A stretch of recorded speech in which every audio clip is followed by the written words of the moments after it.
Where do you see like the UI UX web design stuff kind of moving towards the future? Does it move in and get lumped into the AR VR stuff, or does it stay as is and just mutate and evolve in its the way that it is? How do you think about that stuff?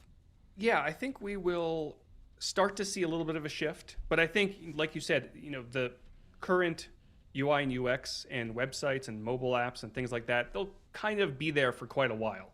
Because we have to remember, similar to our parents kind of growing older and getting sick of all the newer technology, we might as well, right? Or at least a lot of our generation you're going to get older. They don't want to deal with the AR and the VR. They just want a website.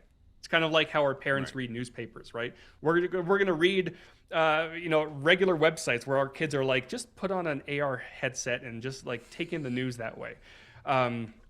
Just download it, Grandma. Right.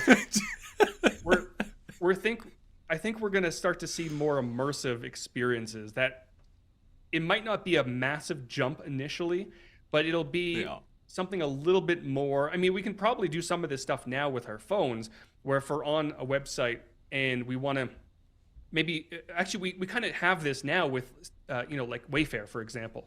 If you're on Wayfair browsing for furniture, you see something really cool that you like, you can press a button, it'll scan your room, and it'll show you that piece of furniture in your room.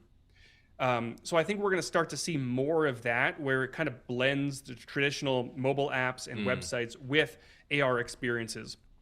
And then there will be a leap at some point where, again, sticking with this Wayfair idea, you'll have this headset on and you'll just be able to essentially browse through a list of furniture. It'll automatically update in your room. Maybe the entire room will transform and you can walk around it. You can look around the different furniture and things like that. And it'll look relatively real.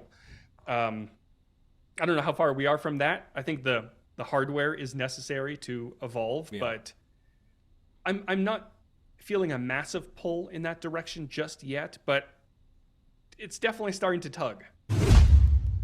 I hope you guys liked this episode. If you did, you can find more build from scratch website tutorials with me right here, or you can find more EditorX tips and tricks in this playlist over here. With that said, I hope to see you guys in another video. And of course, if you liked this episode and what we're doing here on this channel, don't forget to like this video and subscribe to the channel. See you in the next one.